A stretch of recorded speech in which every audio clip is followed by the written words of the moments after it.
Hey guys, Steve Welch here, Beaman Toyota in Nashville.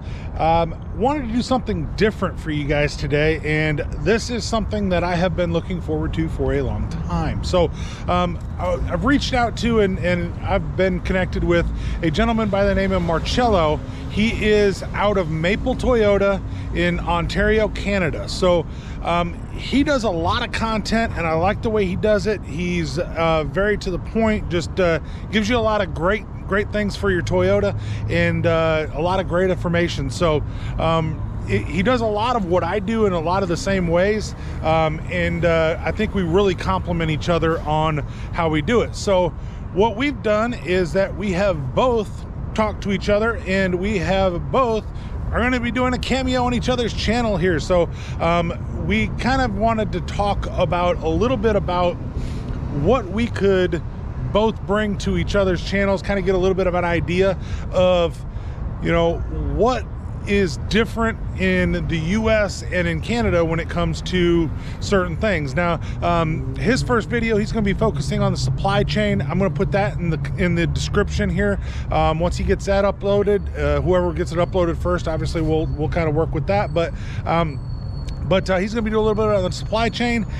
I had a lot of questions on, you know, living in Nashville. I'm from Michigan, so I know a little bit about the winter weather, but I was curious about the automotive side of what would happen with a lot of the things that weather creates up there, and to get a little bit of idea of what might be different between Nashville and between Ontario, Canada. So without ado here, I'm going to go ahead, I'm going to introduce you to Marcello at Toyota World in Ontario, Canada, or sorry, at Toyota World channel at Maple Toyota in Ontario, Canada.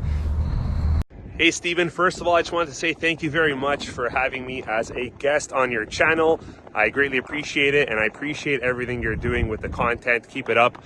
To answer your first question, does the weather cause any issues with transportation and so on here in Maple, Ontario, Canada? Well, as you can see, the majority of our vehicles are covered in snow pretty much throughout the winter. Winter here is anywhere between mid to late November all the way up to sometimes end of March. So almost all the time we have to make sure we have vehicles dug out in time, cleaned up in time for deliveries, make sure they're all thawed out, left inside, so that the customer can peacefully come and pick up their new vehicle. In terms of transportation and logistics though, you know what, Toyota's got their stuff pretty down packed over here in Canada. Unless there's a major snowfall, we don't really tend to see any delays for transportation and ETA on vehicles. Right now, the only issue with ETA on vehicles and stuff like that has to do with the parts supply shortages. Something else that I wanted to ask was about parts availability, of course. There is obviously, everything supply chain, things along those lines, it's been hard getting parts. Well, you know, as soon as you go up north, you start thinking about weather. You start thinking about things that could affect it other than just the pandemic. You start thinking about certain things that go, okay, well, how long does it take to get something? What's the, you know, like lead times? What do you have on hand?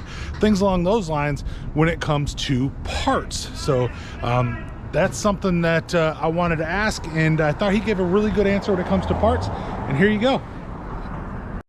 Hey Steven, so great question with regards to accessories. For the most part, you know, the common stuff like hood deflectors, cargo liners, dash cameras for most vehicles, we can get in a timely fashion. And when I say timely fashion, if I place the order today, in 48 to 72 hours, that part would be here and we can have it installed usually the same day and get that vehicle delivered with that accessory.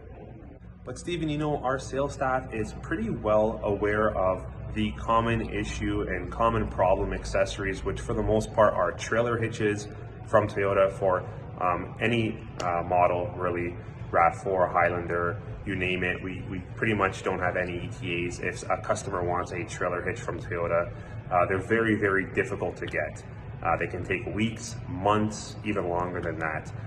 We're also lately having an issue with specifically running boards for the Toyota RAV4s. Very hard to get our hands on those. So if a customer wants running boards on their RAV4. We unfortunately right now can't really give them a good general idea of an ETA, but the wait is long for those. Also, we are having an issue with aftermarket alloy wheels that we use to couple together with winter tire packages for our customers, because probably a little bit more than half of our transactions are done with a winter tire package that the customer requests to purchase at the time of doing the deal.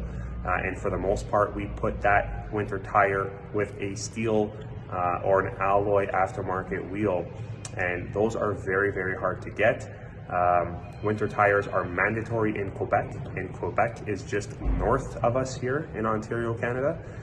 So they have pretty much for the past couple of years been drying up all of our supply for winter tires and aftermarket alloy wheels. Now there's one thing I wanted to touch on actually, and that's the accessories for the new Tundra. So here in Canada, at least here in Ontario, Canada, we've had the Toyota Tundra now for a couple of months, and it's been difficult to get our hands on a lot of the genuine Toyota accessories, some of them with no ETA, some of them with a very long ETA. How's the accessories for the new Tundra for the United States? So definitely, so obviously we have the same issues a lot of times when it comes to getting parts, getting things that, you know, accessories that our customers want. One thing that Beeman's a little bit different with, so down here, is that we have one of the largest parts warehouse in the Southeast. So we actually have a parts department that supplies parts to, and when I say department, it's not just the one behind me. We actually have a warehouse that supplies parts to Ford, to Dodge, Chrysler, Jeep, Ram, Toyota, and also General Motors, and actually has all of those parts inside there, and we actually supply other dealerships. So that is something that is really cool to know about, that we've got that. That being said, we also have, you know, some issues sometimes getting parts, of course. You know, supply chain is supply chain, of course, but the weather doesn't really affect us here, but it definitely does affect us with the, you know, the issues that everybody else has had with getting that stuff. So definitely great answer on there, and you know, we're all having the same issues, right? Now, answering the questions on the Tundra accessories, we're trying to get the truck. So I mean, the truck's just so hard to get right now that you know, the accessories, it's kind of one of those things that man, we'll worry about the accessories later. Let's get the truck here. But that being said, no, we're having the same issues that you're having when it comes to getting the accessories for a lot of vehicles.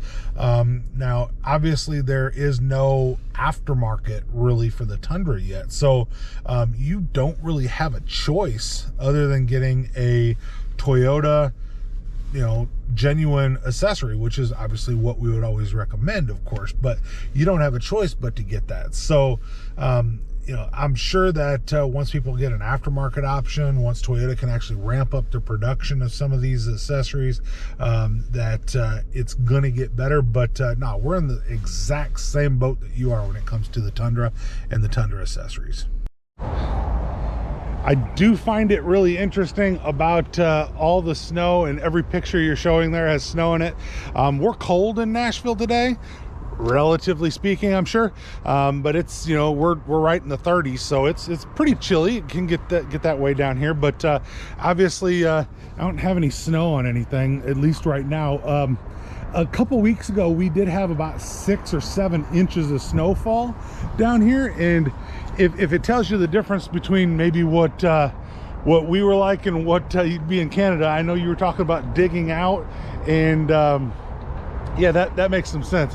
We were brushing off the windows with brooms. So hey, it's a little different in the South, right? So that's what we had. So we were using some brooms to get the snow off of the windows, and obviously running the cars, getting them warm so that they could be used. But definitely a little bit of a contrast between how you dig out and I'm sure how we did. So that's right. So just the other day, actually last week, it snowed a good I think 20 or so centimeters. We set a new record, highest snowfall since 1963, I believe. And I'm not sure if it was 20 centimeters or more, but yeah, we had to pretty much halt deliveries that day. We couldn't really do much because there was not enough manpower and time to dig out all of the deliveries in a timely fashion so that the customers can pick up their vehicles that day. So, you know, we just hopped on the phone, called the customers, and everybody understood. You know, it's Canada. That happens here. It's pretty common. It is definitely interesting to compare the way that we do test drives. So obviously up there, that was one of the questions that I wanted to ask was, how do you do test drives? And, you know, considering the amount of snow that falls, well, I mean, it's got to be difficult, right? So how would you do test drives in an instance where you have snow on the ground for, you know, roughly half the year, it seems? So I think that's a good question to ask. What do you think? Good question, Steven. So how does it work here at Maple Toyota and in Canada for test driving vehicles? Well, let's start with this. When it's really bad weather, and when I mean really bad weather, I mean like a heavy snowfall, 10, 12, 15 centimeters, we pretty much halt all test drives. Customers understand, you know, we contact them, change their appointments, rebook them. With regards to test driving a vehicle, though, right now, as you may know, it might be difficult because there's no inventory. Well, here at Maple Toyota, we've actually dedicated multiple vehicles to be our test drive units. So that's right. That means that they're already ready with fuel in the tank and they're already license plated to the dealership. And I'm talking about a 2022 Toyota Corolla sedan. We've got a Corolla Cross LE, that's our test drive unit. We've got a RAV4 XLE. We've got a Camry SE. We've got a Highlander XLE. These are all our dedicated test drive units that stay here. They stay on the premises and they're used to display and show and drive our customers. So yeah, pretty cool stuff. One of the few dealers probably in Ontario that's doing this. We've been doing this for a while. The main purpose of this before was to help the sales staff not needing to fumble and find keys, find dealer plates, find a vehicle that they can test drive and show their customer. That was the initial intent. We just said, you know what, let's get dedicated vehicles, the most popular stuff, and let's put them as dedicated test drive units so sales staff won't have to fumble trying to find a vehicle, try to find a plate. They're already there, ready to go. So Steven, one more cool thing that we do here, we have a test drive agreement form that the customer signs as well as the dealership signs. Every time a customer goes on a test drive, it basically just spells out the fact that we are allowing the customer to go and test drive the company's vehicle. It spells out pretty much, you know, what kind of route they should be taking, what might happen in case of an accident or collision, and so forth. So definitely interesting that we do our test drives a little bit different. Now, I will say a few months ago when we were in the height of this that, yeah, people were driving the cars by themselves, of course. We were trying to have distance within cars, which we still do to them for the most part. But a lot of stuff's back to normal now. So, you know, unless somebody has a specific concern, of course, but we're going to normally be driving with you. We're going to hop in the passenger seat. We're going to go over the car. We're going to make sure you're comfortable with the car, with the route we're going, things like that. Maybe do some things on the radio, make sure you have everything set up, take that ride, of course. At stoplights and that, it's really nice time to go over the car. You can ask questions while you're driving. So one of the reasons that we do it that way is, you know, if you're halfway through and you go, man, I really don't like whatever that answer is, it might be something that switched very easily. So something like a lane departure. Well, it beeps every time I change the lanes. Well, if you turn on your turn signal, it won't do that. Or if you hit that button on the steering wheel, it'll stop doing that. Oh, all right, well, I like the car now. Maybe you didn't like it before. So it's a little bit different, but that's kind of the reasoning behind it. But I can definitely understand why they do it the way they do it. But we do it a little bit different in the US here. Now, you mentioned something that was actually very interesting to me about keeping vehicles that are new so that you could test drive them. We do something that's similar, but what it is we have a very, very large used car inventory, right? So we have the ability to do something like this, which would be a previous body style RAV4 or the new RAV4. So and when I say new, this is a used one, but it's got the new body style. So we don't have like specific cars that we hold back so that you can you know, have one to test drive. We're going to sell anything that's new usually, but we do have the other body style. So if you look at, you know, there's the RAV4, and then I've got, you know, obviously here's some Camrys. You know, I've got a new body style Corolla. It's over here, right?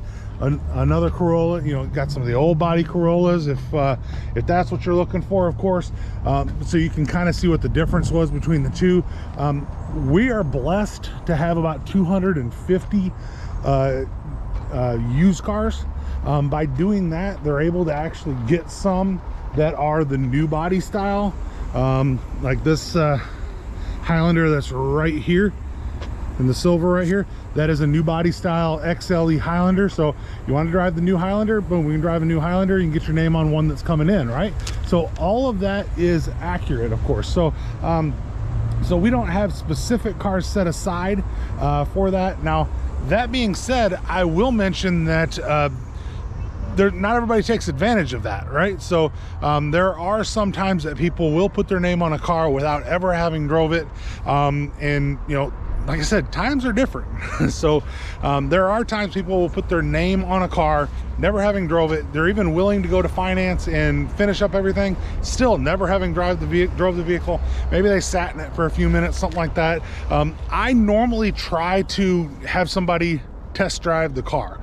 So, you know, it's built by humans, right? So test drive the car, see what you think, and go from there. But I definitely would, you know, I mean, I don't have a problem if somebody really wants to buy it that way. So definitely.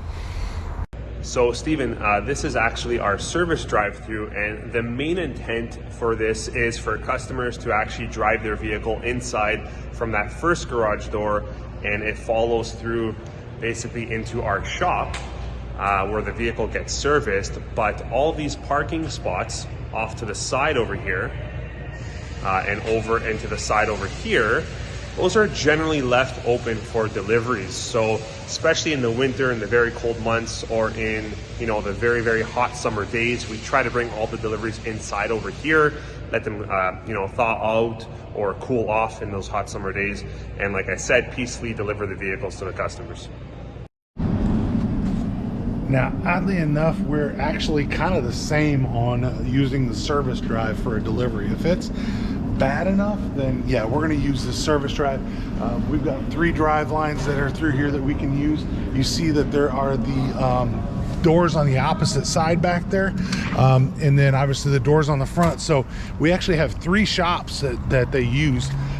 They're all on the opposite side, just on the other side of the parts department that I showed you. So those are a little bit different. So but as for a delivery area, our delivery area is actually going to be up here.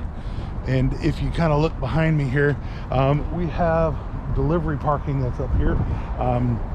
So whether it's a new car, whether it's a used car, we really put them all up here. It says new car delivery, but that's where we tend to put them when it's time to deliver a car. So but yeah, we're actually kind of similar on how we deliver cars. If it was to be bad weather, we'd go into the service department, or we would go under what we call our porch, which is right there. So some of those cars that are behind us, that are under that little eave, we could pull those out and we could actually show cars under there.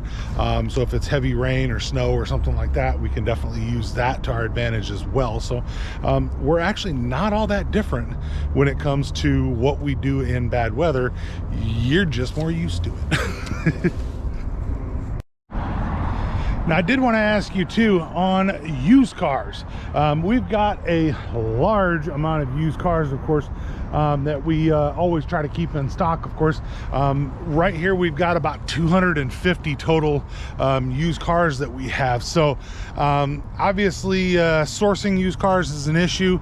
We do a lot of stuff with auctions, stuff along those lines, but I'd wanted to ask you about how your used car inventory was, both pricing and availability wise, and being able to get them, of course. So there you go. So Stephen, with regards to pre-owned inventory, first of all, to acquire it has become a little bit difficult in the sense where we will appraise a vehicle and then, it doesn't really come in for a couple of months because it is a trade-in on a new vehicle purchase, which, as we know, takes some time to get in. But just like this 2017 Toyota Highlander that I have behind me, we've done a really good job at acquiring and conquesting customers to sell their vehicles to us here at Maple Toyota that they no longer need or have any purpose for.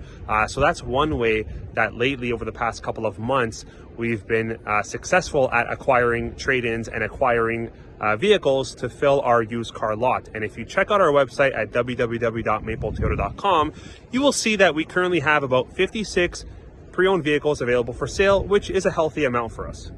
Now, one thing that's interesting, you'll notice, for sure this is happening in the United States also, but in Canada, late model pre-owned vehicles like the one that I'm sitting in right now, this 2020 RAV4 XLE all-wheel drive, generally they're priced very, very close to, if not at, the MSRP of the new model equivalent. And that has a lot to do with the supply and demand issue that we're facing right now. So dealers are having to pay a lot more money to acquire these trade-ins, to win these deals, win these vehicles in so that we can then sell them on our pre-owned lot, which means, if we're paying more, we're going to have to be selling them for more to be profitable. And this is why you're seeing such an inflation on the pricing for the pre-owned late model Toyotas. I mean, you're seeing Highlanders, RAV4s, Tacomas, Tundras selling for record high ticketed prices. But this is because the dealers are paying more for these vehicles, paying more for these trade-ins because, hey, they're worth more, right? They've become more valuable because there's so few of them. So I do want to concur with something that you were saying, and it's about the used cars. So obviously, anytime that you're looking at used cars right now for values, for auctions, for whatever you're doing to get used cars, especially things like the Tundras, the Tacomas here, or even the Forerunners that are behind me over here, they are going a lot of times, even at auction, they're going for what the original MSRP was. So you end up looking at these cars and people are going, well, heck, I can buy a new one for, sometimes less than what the used one's for. And the common response to that is like, well, I'll just wait for the new one. You could be 6 months or a year out for a new one. So we're all in the same boat when it comes to that. It doesn't seem like that's a US thing or a Canada thing, or that nobody's in any better position than anybody else on the used inventory. It's bringing a higher price, so you have to sell it for a higher price, just like you said. That's something that is happening with us, as well as obviously happening with you as well. So I did want to definitely mention that to you, of course. So anytime you got to pay a little bit more for something for the dealership level, then they have to service it, move it, transport it.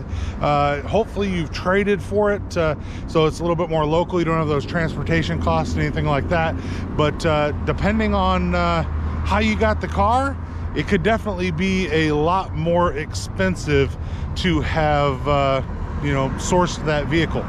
Also did want to mention too, we also do what you're talking about with trying to reach out to customers. So if maybe that car you don't need no more, man, if you have that, so just talking general to everybody else out there, if you have a car that's in your driveway that you are not driving and that you really don't need, man, grab your money out of that car, because it is valuable. So if you can sell that car, now, I have a lot of people that say, well, I should sell it to a person so I can get more money for it. I always caution people against that, because when you sell it, if there's anything that happens in the back end, so if there's a mechanical issue that's down the road or something along those lines that happens with that car, keep in mind that the person that bought that car from you is going to call you. So I always caution people, when you want to sell it yourself, can you make a little bit more money off of it doing that? Yes. Will it cost you more in the long run? It could. So definitely consider that when you're selling it yourself. Those are honest answers for you. So you can sell it yourself, you can make the money yourself, or you can kind of put that onto the hands of somebody else and it's all done in one fell swoop. You get a check, that check's good. You're not having to chase anybody or take payments from somebody or something like that. So definitely that is a really great point on the current used car market. Now, I did want to mention something else that I know that our Canadian friends will find very funny about us. And what it is that I have seen things close, businesses, schools. I have seen stuff close based off of the forecast of an inch of snow. So just based off of the forecast of snow, a lot of times in the South, especially, but you know, I guess there's other spots in the States that will shut down completely based off the forecast of snow. So I figured you'd get a kick out of knowing that. Now, you know, digging out for us is different than digging out for you, I'm sure. What normally falls for us is not straight snow. It normally starts with something that is, you know, we'll start at a higher temperature, a 45, a 50, and then a cold front comes through. Once that cold front comes through, what it ends up doing is it starts to get to where it's just, you know, just about freezing. Things fall as either freezing rain or sleet. And once it falls as freezing rain or sleet, obviously it gets on all the cars and it freezes to the cars as it's coming down. So it's not so much as just being able to brush them off. Sometimes you have to scrape them, and then usually it leaves a dusting of snow on top of it, and that's what we're left with when it comes to the weather in Nashville. So it's a little different, I'm sure, in Canada, where you're starting at, you know, negative, holy crap, that's cold, and you I mean, I'm assuming, of course, but saw your breath and some of your responses there, and yeah, it looks like holy crap, that's cold. But you start that way, you end that way, and I'm guessing that's kind of the way you do it. Here, it tends to go from warm to cold, and you get it to where it just cakes onto the vehicles, and it cakes onto the roads, and you're just in an ice rink. You mentioned also about the snow tires. Most people I would guess here in our general area, most people have never seen a snow tire. Or if they did, they probably wouldn't know what they saw. Everything that we deliver here pretty much comes with a all-season tire on it, and like I said, most people wouldn't know the difference if you pointed it out to them. Every once in a while, you'll get some of the aggressive tires, like on something like a 4Runner, something like that. But it's not really the same thing as a snow tire, of course. So. But yeah, I wanted to bring that up. I thought that was pretty interesting, that, you know, you guys get a couple feet of snow and keep going, and we get, you know, the snow that falls is definitely bad enough, but we get the forecast of snow, and things, schools and businesses and stuff like that will just kind of start shutting down a lot of times. Now, obviously, I said I'm from, you know, originally from Michigan. It was a little bit different up there, but I've noticed that they still will do some of the closings and stuff like that. But up there, it's a little bit more like what you're talking about. It's just not cold near as long as you said. Hey guys, we've had a chance to meet Marcello from Toyota World. That's his channel, and Maple Toyota up there in Ontario, Canada. I hope you guys saw why I wanted to bring him on my channel here, and to introduce you guys to him. I definitely hope that you guys will like and subscribe to his channel as well. That is definitely important, because he's going to get you information that you guys want, just like I would, and the information that you guys need. Obviously, our friends in Canada are important to the U.S. There's a lot of things that we're very similar on, a lot of things that we do that, you know, language, things along those lines, with the exception of Quebec, of course, but they're a little different, right? So, longest unguarded border in the world at 5,525 miles long along the 49th parallel. But we are actually a lot the same when it comes to you know, who we are and how we live, of course, and a lot of the things that we do. So, so definitely, you guys, let me know if you have any questions, any comments. If you want me to ask him anything else, feel free to reach out to me there too. Obviously, if you have a Canadian specific question, man, reach out to him there at Maple Toyota, of course. And if you're up in the Ontario area, I would definitely reach out to him as well to help you get into your next Toyota or a pre-owned vehicle, of course. So Steve Welch at Beam Toyota in beautiful downtown Nashville. I hope you guys have a great day. I hope you've enjoyed this little excursion that we did between me and Marcello, or Marcello, sorry, had to make sure I say his name right. But the little excursion we did here, definitely check out his video that he is producing as well. It's going to be on his channel here, and definitely check that out, and definitely like, subscribe to both of us. We appreciate you guys, and you guys have a great day. We will talk to you soon.